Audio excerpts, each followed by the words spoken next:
well, I've been in Montreal for about 40 years now. I'm from the Eastern Townships, but I always got to know the independent libraries like Fraser-Hickson, Atwater, and Montreal Children's. And so I've been going in and out of those libraries since I came to Montreal.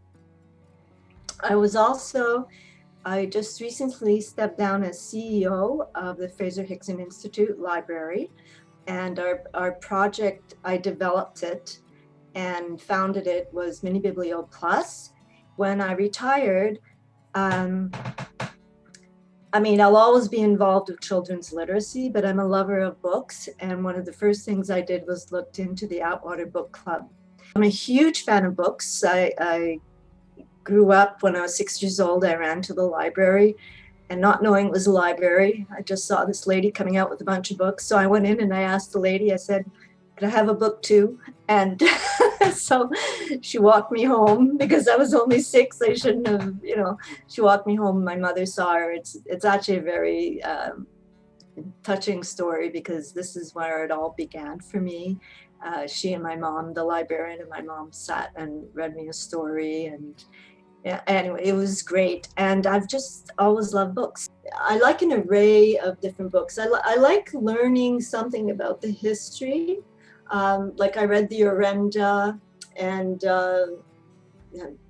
Indian Horse. I love reading about our native people. And oh God, there's so many. I love British novels, British and Irish novels. I think they're my favorite because they've got a dry sense of humor. So I think especially the Irish novelists, and I love poetry. I love Yeats, William Butler Yeats. He's my favorite poet. I write down every book I read, I write it down and I give it a rating. And I say what I like about it, what I didn't. And I've got, I think since 2010, I've been doing this. So I've got about at least 100 books that I've rated. And I'm very finicky about what I read. I'll read 30 pages. If I don't get into the book, I won't read it. But I do like, I just like something that is very human and humane, with a sense of humor.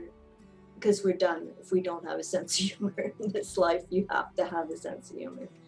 So so those are the kind of books I like, and I do try to read nonfiction. Like I read *Sapiens*, which I really enjoyed, but I find I always lapse back into fiction. One other thing that I do, I forgot to mention, this is ridiculous, I'm an artist. All this back here, that's my art. I became an artist about 7 years ago. I wasn't planning on it. I was reading about art. I was an artist manager like for years, but mostly with musicians. And I never thought about doing art myself. And then with the former executive director of Fraser-Hickson, we decided, well, let's go take an art course. And now I'm an artist. And it was because of reading that I discovered art. It really was. It was because of that whole experience with books. And I've never been happier since I've discovered that I can actually paint. It's called Small Island by Andrea Levy. And this book, I just loved it. And my mom was dying, and I went to stay with her. I was the last, there's 7 kids, but it was my turn, and I was there actually the 2 weeks before she died for a week. And I wanted her to read this book because I'll tell you about the book after, but because we always shared books and we always discussed books. And this one was just, the characters were just amazing.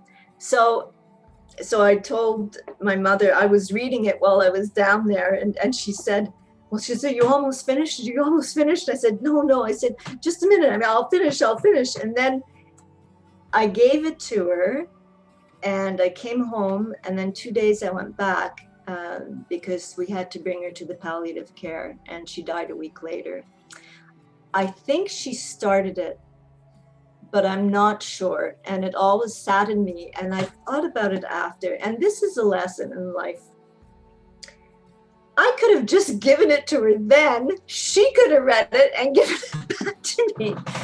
But when things like that are happening, you're just so overwhelmed, you know. I mean, here I was reading this book really fast because I thought I have to give it to Mommy because I wanted to read it before she dies. And I thought, we both thought after, when I was speaking to her in the hospital, I said, you know, Mommy, I should have just given you the book then.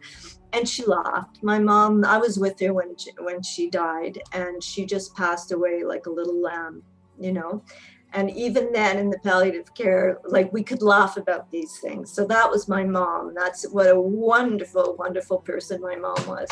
What I loved about Small Island is that it's a story about Jamaican people who came to England around 1948, just like wartime, you know.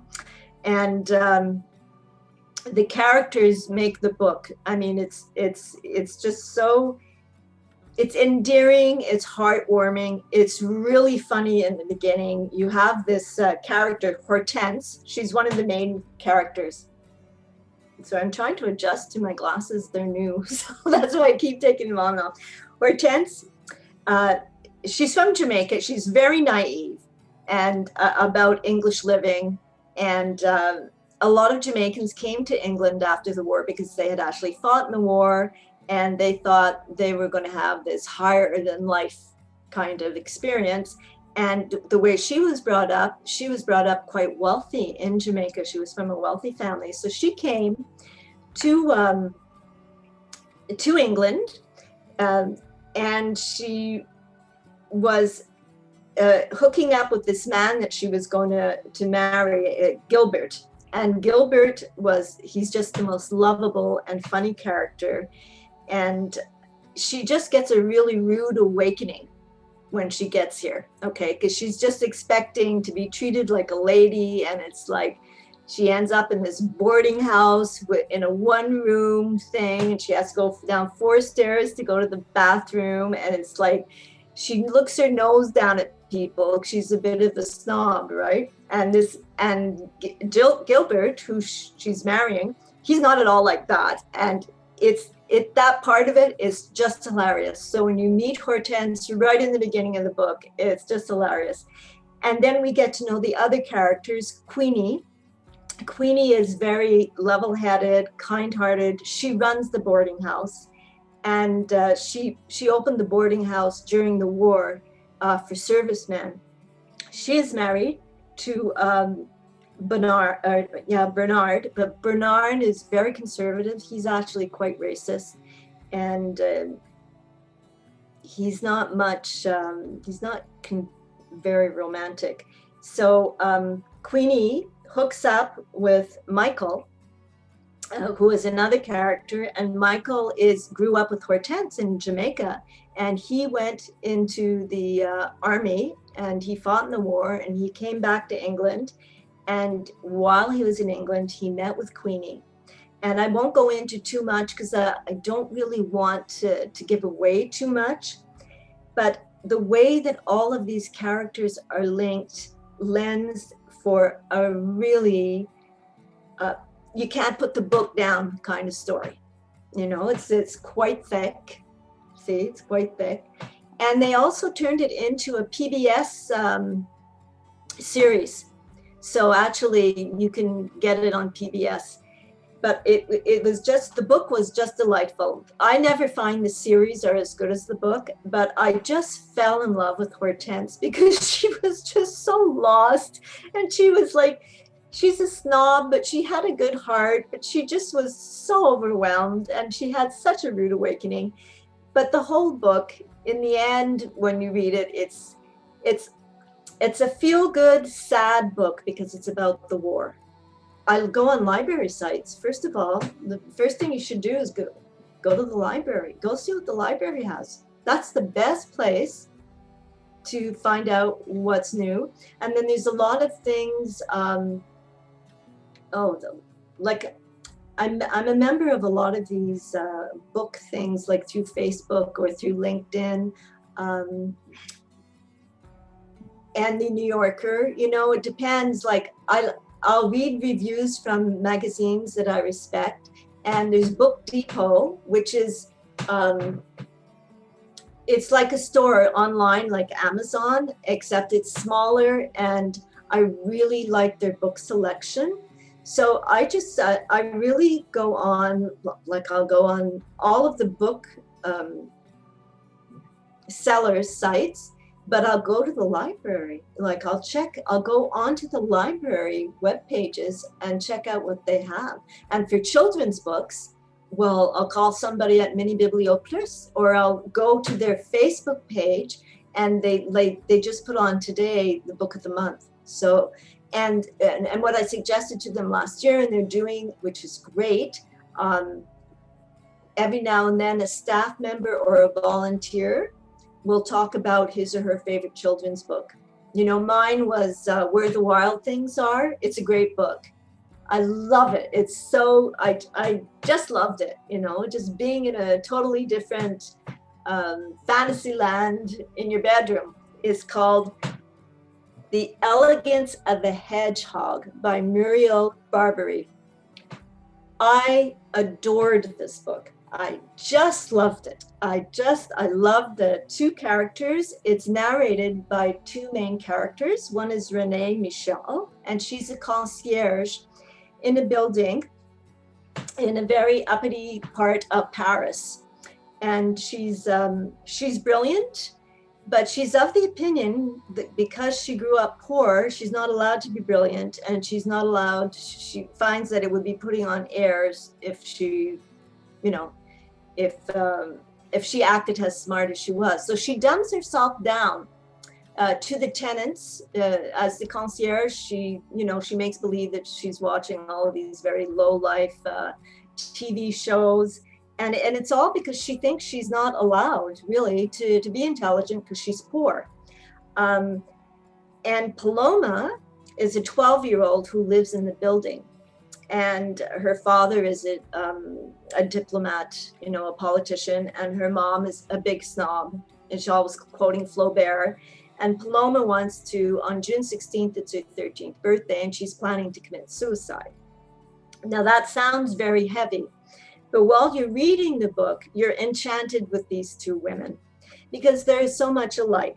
Paloma, she's also brilliant, but she won't show it, but for a different reason, you know, because she just does not like the bourgeoisie. And so these two women, plus she's 13, she's going to be 13.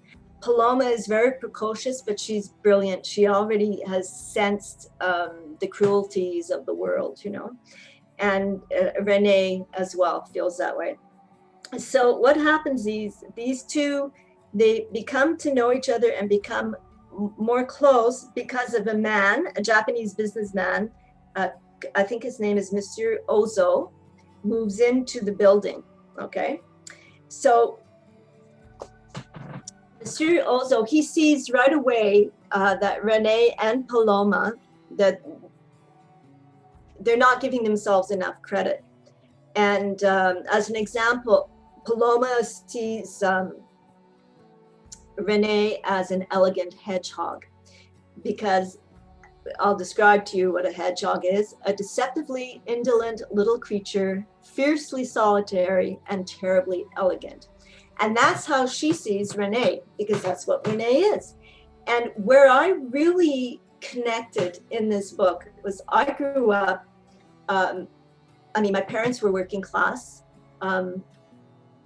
and I felt bad for Renee because even though we were working class, I don't know where I learned it, but I learned at a very young age that just because you have money does not mean that you're better than anybody else. And that really classy people you don't have to have money to have class. So I was very lucky, but my heart went out to Renee because she was so brilliant. There's a very philosophical bent to the book as well. It talks about literature and arts. It's just a wonderful book. I think those are my two favorite books ever. And because I relate to them, and I believe that this is what books do for us. They allow us to know ourselves. They allow us to reflect on who we are. in the world, in the big picture, in the broader scheme of things, it's just so rewarding to read a good book and to be able to share it with people as well.